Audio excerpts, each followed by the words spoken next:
பொருளாதார அடிப்படையில் இடஒதுக்கீடு வரும்போது மட்டும் ஸ்ரா வைத்து உரிந்தலாம், அதில் தப்பு கிடையாது. ஜாதியின் பெயரால் வருகிற போதுதான் உங்களுக்கு ஸ்ரா இருக்கக்கூடாதே தவிர எப்படி நடந்தது என்று எண்ணி பாருங்கள். எத்தனை ஆண்டுகள், 47 90 என்றால் 43 ஆண்டுகள் இந்த இடஒதுக்கீட்டு உரிமைக்காக நாம் போராடி இருக்கிறோம். அவர்கள் 43 ஆண்டுகள், இடையில் 4-5 பிரதமர்கள். ஆனால் பொருளாதார அடிப்படையில் இடஒதுக்கீடு 4 நாள்களில் வந்தது. 4 நாள்கள் தான். 2019 ஜனவரி மாதம் 7ஆம் தேதி அமைச்சரவையில் அது நிறைவேறியது. 8ஆம் தேதி மக்களவையில் நிறைவேறியது. 9ஆம் தேதி மாநிலங்களவையில் நிறைவேறியது. 12ஆம் தேதி குடியரசுத் தலைவர் கையொப்பமிட்டு விட்டார். இது யாருடைய நாடு என்று நாம் கேட்க மாட்டோமா? நாங்கள் 40 வருடங்கள் போராட வேண்டும். 40 வருடங்கள் போராடியதற்கு பிறகும் அது முழுமையாக நிறைவேற்றப்படவில்லை. ஆனால் நீங்கள் 4 நாள்களில் பொருளாதார அடிப்படையில் பின்தங்கியவர்களுக்கு இடஒதுக்கீடு உண்டு என்று சட்டத்தை கொண்டு வருவீர்கள் என்று சொன்னால் எத்தனை ஓரவஞ்சகத்தோடு, எத்தனை விதமான ஒரு துரோக செயல்களோடு இங்கே சட்டங்கள் நிறைவேறுகின்றன என்பதை நாம் பார்க்கிறோம். இவை அனைத்தையும் இந்த புத்தகம் பதிவு செய்திருக்கிறது. அம்பேத்கர் அவர்களின் முயற்சியால் 1943 ஆகஸ்ட் 11 பட்டியலின மக்களுக்கும் பழங்குடியினருக்கும் இடஒதுக்கீடு ஒன்றிய அரசின் பணிகளில் இருந்தது. பிற்படுத்தப்பட்டவர்களுக்கு இல்லை. இதர பிற்படுத்தப்பட்டவர்கள் யாருக்கும் இல்லை. அதை முதலாக வடநாட்டில் அறிமுகப்படுத்தியவர் 1978 கற்பூரி தாகூர் தான்.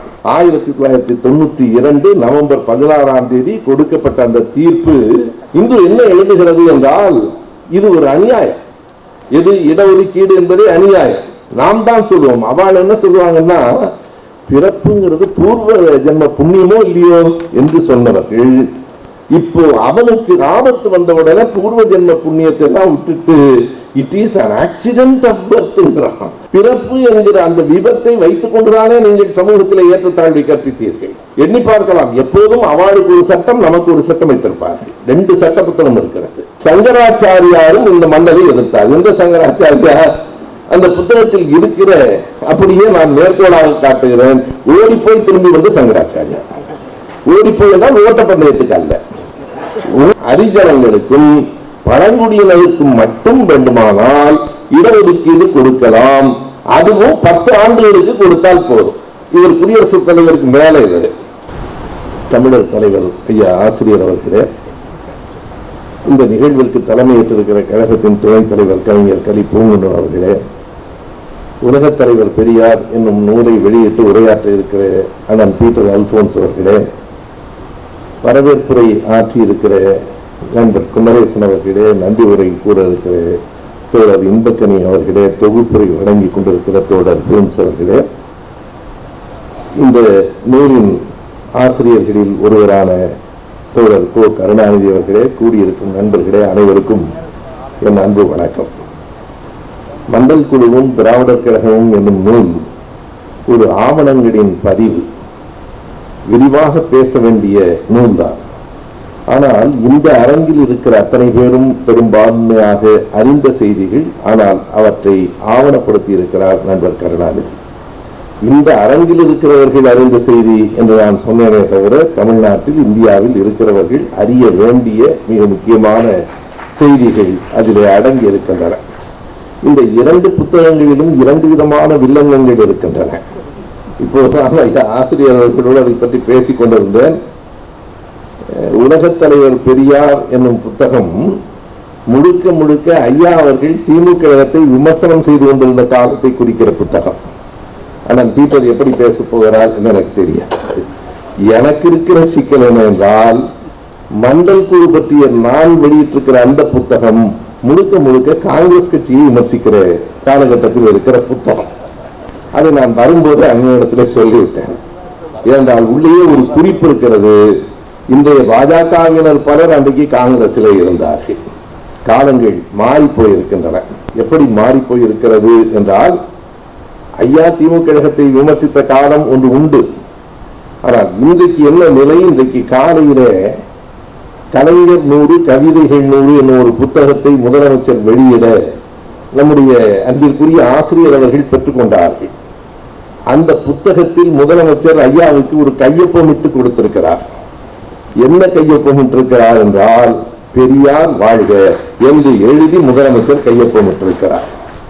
எனவே அப்படி மாறி இருக்கிற காலம். அதை போலவே காங்கிரஸை கடுமையாக விமர்சனம் செய்து கொண்டிருந்தவர்களில் ஒருவன் தான் நானும். இப்போது ஜவஹர்லால் நேருவின் உலக சரித்திரத்தை தொடர் சொற்பொழிவாக இதே திடலில் பேசிக் கொண்டிருக்கிறேன். இன்றைய காலகட்டத்தில் நின்று நாம் பழையவைகளை வரலாற்றை மறைக்காமல் சொல்லி இருக்கிற புத்தகம். இதில் ஒரு நேர்மை இருக்கிறது. இன்றைக்கு எந்த நிலை வேண்டுமானாலும் இருக்கலாம், ஆனால் நேற்றைக்கு என்ன நடந்தது என்கிற வரலாற்றையும் நாம் மறைப்பதில்லை. அவையும் இந்த நூல்களில் பதிவாகி இருக்கின்றன. இந்த நூலில், அதாவது மண்டல் குழுவும் திராவிடர் கழகமும் என்னும் நூலில் உள்ளடக்கமாக இருக்கிற சில செய்திகள், அதில் படிச்சென்று தென்படுகிற சில முரண்பாடுகள், அவற்றை பற்றி மட்டும் நான் ஒரு 20 நிமிடங்களுக்குள்ளாக உரையாற்றி முடிப்பேன். இந்த புத்தகத்தின் சாரம் என்ன என்றால், 1980 முதல் 93 வரை 13 ஆண்டு காலம் திராவிடர் கழகம் மண்டல் கழகத்திற்காக நடத்திய மாநாடுகள், போராட்டங்கள் அனைத்தை பற்றிய பதிவுகளும் இந்த நூலில் இருக்கின்றன. 13 ஆண்டுகளில் நினைத்து பார்க்க முடியாத 42 மாநாடுகள், 16 போராட்டங்கள் நடத்தப்பட்டிருக்கின்றன. பல முறை சிறைக்கு சென்றிருக்கிறார்கள். ஒரு முறை பிரதமர் வீட்டுக்கு முன்னால் போராட்டம். இந்த 42 மாநாடுகள் என்பவை எல்லாம் தமிழ்நாட்டில் நடந்தவை அல்ல, இந்திய அளவில் நடந்த மாநாடுகள், போராட்டங்கள் எல்லாம் பதிவாகி இருக்கின்றன. சந்திரஜித் யாதவ் இருக்கிறார், கற்பூரி தாகூர் இருக்கிறார். கற்பூரி தாகூர் ஒரு இடத்தில் பாட்னாவில் ஒரு மாநாடு நடக்கிற போது மழை கொட்டுகிறது. அந்த மழையில் நம்முடைய ஆசிரியர் பேசி முடித்ததற்கு பிறகு கற்பூரி தாகூர் சொல்லுகிறார், ஆசிரியரின் கைகளை பற்றி கொண்டு, ஜெயபிரகாஷ் நாராயண் பேசினால் மட்டும்தான் இந்த மக்கள் இந்த மழையிலும் அமர்ந்து கேட்பார்கள், அதற்கு பிறகு உங்கள் உரையைத்தான் அப்படி கேட்டிருக்கிறார்கள் என்று கூறுகிறார். அதுபோல ஒவ்வொரு இடத்திலும் நடந்த அந்த செய்திகள், கற்பூரி தாகூரை பற்றி நாம் அறிவோம். நினைவுபடுத்திக் கொள்வதற்காக நான் குறிப்பிடுகிறேன். தமிழ்நாட்டில் மைசூர் ஸ்டேட் என்று சொல்லுகிற மைசூர் தலைமாகாணத்தில் மட்டும்தான் இடஒதுக்கீடு இருந்தது. வடநாட்டில், அதாவது அண்ணல் அம்பேத்கர் அவர்களின் முயற்சியால் 1943 ஆகஸ்ட் 11 பட்டியலின மக்களுக்கும் பழங்குடியினருக்கும் இடஒதுக்கீடு ஒன்றிய அரசின் பணிகளில் இருந்தது. பிற்படுத்தப்பட்டவர்களுக்கு இல்லை, இதர பிற்படுத்தப்பட்டவர்கள் யாருக்கும் இல்லை. அதை முதலாக வடநாட்டில் அறிமுகப்படுத்தியவர் 1978 கற்பூரி தாகூர் தான். அங்கேதான் முதலாக இதர பிற்படுத்தப்பட்ட வகுப்பினருக்கும் ஒன்றிய அரசின் பணிகளிலே இடஒதுக்கீட்டை கற்பூரி தாகூர் கொடுத்தார். அவர் கூறுகிறார் ஆசிரியரை பார்த்து, இங்கே தமிழ்நாட்டிலே அல்ல, பாட்னாவிலே அந்த மக்கள் கொட்டு மழையில் அமர்ந்து உங்கள் பேச்சை கேட்டிருக்கிறார்கள் என்று. அது நமக்கும் இந்த தேடலுக்கும் பெருமை. நம்முடைய கவிஞர் அவர்கள் குறிப்பிட்டதை போல மண்டல் அவர்கள் என்றைக்கு வந்தார், என்றைக்கு பேசினார், எல்லா விவரங்களும் இந்த நூலில் இருக்கிறது. நமக்கு உடனடியாக ஒரு பார்வை நூலாக, ரெஃபரன்ஸ் புக் என்று சொல்லுகிறோமே, அப்படி ஒரு பார்வை நூலாக பயன்படக்கூடியது இந்த நூல் என்பது முதல் செய்தி. என்றைக்கு இந்த மண்டல் குழு அமைக்கப்பட்டது, அவர்கள் குறிப்பிட்டது போல 1953 பிற்படுத்தப்பட்டவர்களுக்கு இடஒதுக்கீடு வேண்டுமா வேண்டாமா என்கிற அந்த கேள்வியை முன்வைத்து காக்கா கலேல்கர் தலைமையிலே ஒரு குழு நியமிக்கப்பட்டு, அந்த குழு 1955 ஒரு அறிக்கை கொடுத்தது, பிற்படுத்தப்பட்டவருக்கு இடஒதுக்கீடு வேண்டும் என்று. அறிக்கையை வாங்கி வைத்துக் கொண்டார்கள், எதுவும் நடக்கவில்லை. கற்பூரி தாகூர், அதாவது காக்கா கலேல்கருக்கு அதில் தனி கருத்து இருந்தது. காக்கா கலேல்கர் தனியாக ஒரு கடிதம் கொடுத்தார். ஆனால் அந்த அறிக்கை என்ன சொல்லிட்டு என்றால், பிற்படுத்தப்பட்டவர்களுக்கு இடஒதுக்கீடு வேண்டும் என்று சொல்லிட்டு அது நிறைவேற்றப்படவில்லை. பிறகு இந்த இடஒதுக்கீட்டுக்கு பொதுவாக எதிரானவர் என்று நான் கருதுகிறேன். மொரார்ஜி தேசாய் அவர்கள் பிரதமராக இருக்கிற போதுதான் மண்டல் குழு நியமிக்கப்படுகிறது. 1978 ஆண்டு டிசம்பர் மாதம் 20ஆம் தேதி அந்த மண்டல் குழுவை நியமித்து மொரார்ஜி தேசாய் பிரதமராக இருக்கிற போது ஒரு ஆணையிடுகிறார். 2 ஆண்டுகளுக்கு பிறகு 78 டிசம்பரில் அந்த குழு நியமிக்கப்படுகிறது. 2 ஆண்டுகளுக்கு பிறகு 1980 டிசம்பர் மாதத்தின் கடைசி நாள் 31ஆம் தேதி அந்த அறிக்கையை அவர்கள் கொடுக்கிறார்கள். அதற்கு பிறகு அது நாடாளுமன்றத்தில் நிறைவேற்றப்படுவதற்கு 10 ஆண்டுகள் ஆகிறது. இதுதான் இந்த மண்டல் குழுவின் வரலாறு. 1980 டிசம்பர் கடைசி நாள் கொடுக்கப்பட்ட, அரசிடம் கொடுக்கப்பட்ட அந்த மண்டல் குழுவின் அறிக்கை 10 ஆண்டுகளுக்கு பிறகு, இடையில் 2 பிரதமர்களை கடந்து இந்திரா காந்தியின் காலம் மாறி ராஜீவ்காந்தி பிரதமராக இருந்து அதற்கு பிறகு விபி சிங் பிரதமரானதற்கு பிறகு அது நிறைவேற்றப்படுகிறது. அப்போதும் நடைமுறைக்கு வரவில்லை. எனவே 90 முடிந்திருக்க வேண்டிய போராட்டம் 93 வரைக்கும் நடக்கிறது. நரசிம்மராவ் காலத்தில் வழக்கு தொடுக்கப்படுகிறது உச்ச நீதிமன்றத்தில்.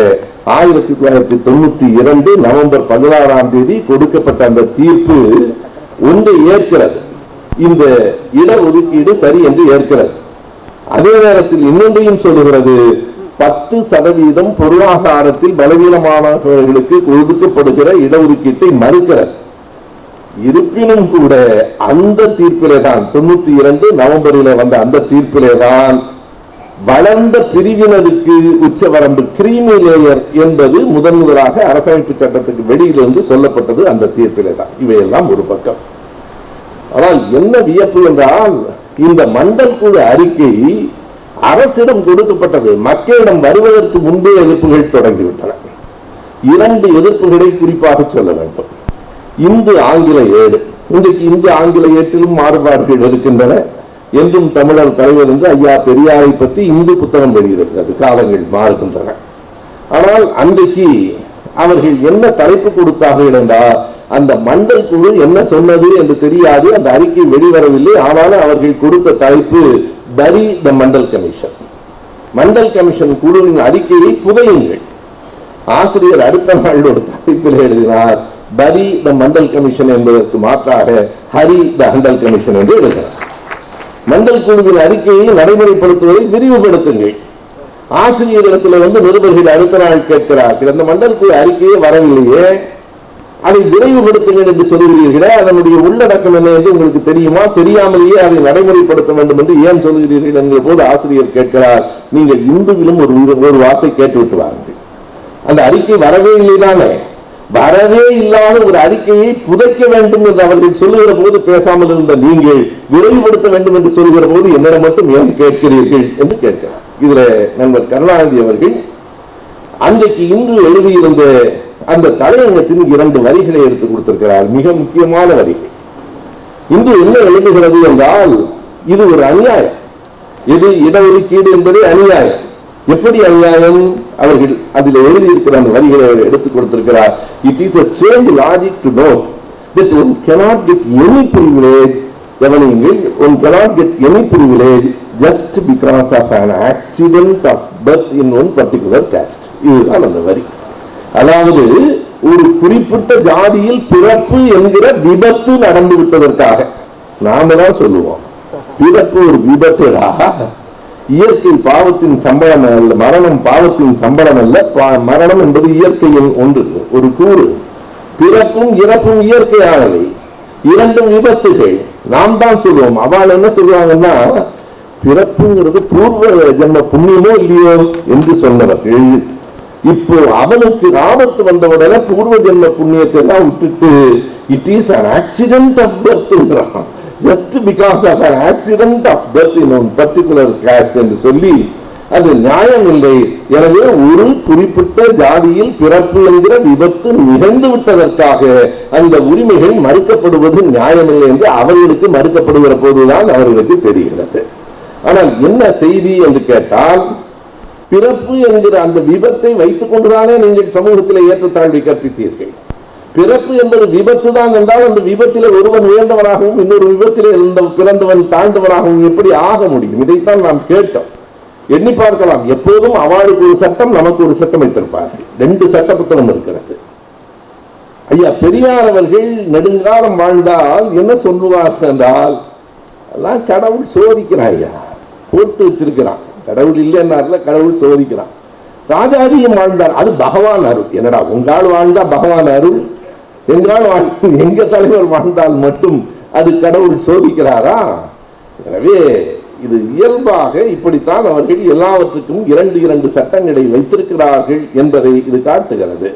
நீங்கள் இந்து பத்திரிகை மட்டும் என்று கருத வேண்டாம். 1990ஆவது ஆண்டு மார்ச் மாதம் சங்கராச்சாரியாரும் இந்த மண்டலை எதிர்த்தார். எந்த சங்கராச்சாரியார்? அந்த புத்தகத்தில் இருக்கிற, அப்படியே நான் மேற்கோளாக காட்டுகிறேன், ஓடிப்போய் திரும்பி வந்து சங்கராச்சாரியார். ஓடிப்போய் என்றால் ஓட்டப்பந்தயத்துக்கு அல்ல, ஓடிப்போய் திரும்ப வந்த சங்கராச்சாரியார் அதை கடுமையாக மறுக்கிறார். என்ன சொல்லுகிறார்? ஹரிஜனங்களுக்கும், அவர்கள் பட்டியலினம் என்றெல்லாம் சொல்ல மாட்டார்கள், ஹரிஜனங்களுக்கும் பழங்குடியினருக்கும் மட்டும் வேண்டுமானால் இடஒதுக்கீடு கொடுக்கலாம். அதுவும் 10 ஆண்டுகளுக்கு கொடுத்தால் போதும். இவர் குடியரசுத் தலைவருக்கு மேலே இவர், எனவே 10 ஆண்டுகளுக்கு கொடுத்தால் போதும். அது ஆசிரியர் ஒரு கேள்வி கேட்டிருக்கிறார் அடுத்த நாள், ஏன் எல்லோருக்கும் சமத்துவம் என்றால் அந்த மண்டல் குழுவின் அறிக்கை உங்கள் கண்களில் கருவேல முள்ளாய் குத்துகிறதுன்னு கேட்கிறார். அவர்களுக்கு மண்டல் குழு அறிக்கை எப்படி இருக்கிறது என்றால் கண்களில் குத்துகிற கருவேல முள்ளாகி இருக்கிறது என்று சொல்லுகிறார். அப்படித்தான் அவர்கள் பார்த்தார்கள். சங்கராச்சாரியார் அதற்காக ஒரு இயக்கமே நடத்த வேண்டும் என்கிற அளவுக்கு வெளியிலே வந்தார். நல்லது, நடத்துங்கள், நீங்கள் திடீரென்று ஒரு அரசியல்வாதியாக ஆகிவிட்ட பிறகு நாங்கள் மட்டும் உங்களை சன்னியாசியாக பார்க்க முடியாது என்று சொல்லி திராவிடர் கழகம் என்ன அறிவித்தது என்றால், சங்கராச்சாரியார் போகிற இடத்துக்கெல்லாம் கருப்பு கொடி காட்டுங்கள். இடஒதுக்கீடு கூடாது என்று சொல்லுகிற ஒருவர் தமிழ்நாட்டில் நடந்தால் அவருக்கு எதிராக கருப்பு கொடி காட்டுங்கள் என்று அறிவித்ததும் திராவிடர் கழகம்தான். எனவே இப்படி ஒவ்வொரு இடத்திலும் வந்த எதிர்ப்புகள், அவை எப்படி மீறப்பட்டன, என்ன என்ன போராட்டங்கள் எடுக்கப்பட்டன. நான் முதலில் சொன்னது போல 42 மாநாடுகள், 16 போராட்டங்கள் 13 ஆண்டுகளில் நடத்தப்பட்டிருக்கின்றன. என்ன சொன்னார்கள் என்றால், திரும்ப திரும்ப ஒரு செய்தியை சொன்னார்கள். பொருளாதார அடிப்படையில் பின்தங்கியிருக்குமாளுக்கு வேணால் கொடுக்கலாம் இடஒதுக்கீடு. நான் வெளிநாட்டில் இருக்கிற போது நண்பர்கள் காட்டினார்கள், பாருங்கள் இவர்கள் இடஒதுக்கீட்டை எவ்வளவு கொச்சைப்படுத்துகிறார்கள் என்று. யார்? அங்கே இருக்கிறவர்கள் அல்ல, அங்கேயும் இடஒதுக்கீடு இருக்கிறது, அதற்கு வேறு வேறு பெயர்கள் இருக்கின்றன. ஆனால் இடஒதுக்கீடு தான் அது. ஈக்குவாலிட்டி ஆக்ட் என்கிற பெயரில் இருக்கிறது, இன்னொரு பெயரில் இருக்கிறது. 2 காக்கைகளை போட்டு ஒரு பழைய கதை நமக்கு சொல்லப்படுகிற, ஒரு குடுவையில் தண்ணீர் கீழே கிடக்கிறது, 2 குடுவைகள், ஒரு காக்கை கல்லை பொறுக்கி கொண்டு வந்து போட்டு தண்ணீரை அருந்துகிறது, இன்னொரு காக்கை ஸ்ட்ரா வைத்து அதை குடித்து விடுகிறது. இந்த ஸ்ட்ரா வைத்து உறிஞ்சுகிற காக்கைக்கு கீழே ரிசர்வேஷன் என்று போட்டிருந்தார்கள். இப்போது பொருளாதார அடிப்படையில் இடஒதுக்கீடு வரும்போது மட்டும் ஸ்ட்ரா வைத்து உறிஞ்சலாம், அதில் தப்பு கிடையாது. ஜாதியின் பெயரால் வருகிற போதுதான் உங்களுக்கு ஸ்ட்ரா இருக்கக்கூடாதே தவிர, எப்படி நடந்தது என்று எண்ணி பாருங்கள். எத்தனை ஆண்டுகள், 13 ஆண்டுகள் என்பது கூட மண்டல் குழு தான். நீங்கள் காக்கா கலைஞர் காலத்திலிருந்து அல்லது விடுதலை பெற்ற காலத்திலிருந்து எடுக்க வேண்டும். 47 90 என்றால் 43 ஆண்டுகள் இந்த இடஒதுக்கீட்டு உரிமைக்காக நாம் போராடி இருக்கிறோம். அவர்கள் 43 ஆண்டுகள், இடையில் 4-5 பிரதமர்கள். ஆனால் பொருளாதார அடிப்படையில் இடஒதுக்கீடு 4 நாள்களில் வந்தது. 4 நாள்கள் தான். 2019 ஜனவரி மாதம் 7ஆம் தேதி அமைச்சரவையில் அது நிறைவேறியது. 8ஆம் தேதி மக்களவையில் நிறைவேறியது. 9ஆம் தேதி மாநிலங்களவையில் நிறைவேறியது. 12ஆம் தேதி குடியரசுத் தலைவர் கையொப்பமிட்டு விட்டார். இது யாருடைய நாடு என்று நாம் கேட்க மாட்டோமா? நாங்கள் 40 வருடங்கள் போராட வேண்டும். 40 வருடங்கள் போராடியதற்கு பிறகும் அது முழுமையாக நிறைவேற்றப்படவில்லை. ஆனால் நீங்கள் 4 நாள்களில் பொருளாதார அடிப்படையில் பின்தங்கியவர்களுக்கு இடஒதுக்கீடு உண்டு என்று சட்டத்தை கொண்டு வருவீர்கள் என்று சொன்னால், எத்தனை ஓரவஞ்சகத்தோடு, எத்தனை விதமான ஒரு துரோக செயல்களோடு இங்கே சட்டங்கள் நிறைவேறுகின்றன என்பதை நாம் பார்க்கிறோம். இவை அனைத்தையும் இந்த புத்தகம் பதிவு செய்திருக்கிறது. ஆசிரியர் அவர்கள் முன்னுரையாக அல்ல, தன்னுடைய நினைவு அலைகளை, இந்த மண்டல் குழு போராட்டம் பற்றிய நினைவு அலைகளை முதல் 30 பக்கத்திற்கு அவர் எழுதியிருக்கிறார். அதுவே ஒரு விதமான ஆவணம். அதற்கு பிறகு கருணாநிதி அவர்கள் இறுதியாக ஒன்றை செய்திருக்கிறார். இந்த டைம் லைன் என்று நாம் ஆங்கிலத்தில் சொல்லுகிற தேதி வாரியாக எந்தெந்த தேதியில் எங்கே எந்த ஊரில் என்ன மாநாடு என்ன போராட்டம் நடைபெற்றது என்கிற குறிப்புகளையும் கொடுத்திருக்கிறார். மிக சரியான, மிக தேவையான, காலத்திற்கு இன்றைக்கு வேண்டியிருக்கிற, அடுத்த தலைமுறைக்கு நாம் கொண்டு போய் சேர்க்க வேண்டிய ஒரு நூலை தந்திருக்கிற கருணாநிதி அவர்களுக்கும் அதை வெளியிட்டிருக்கிற நம்முடைய திராவிடர் கழகத்திற்கும் நன்றியை சொல்லி விடைபெறுகிறேன். நன்றி, வணக்கம்.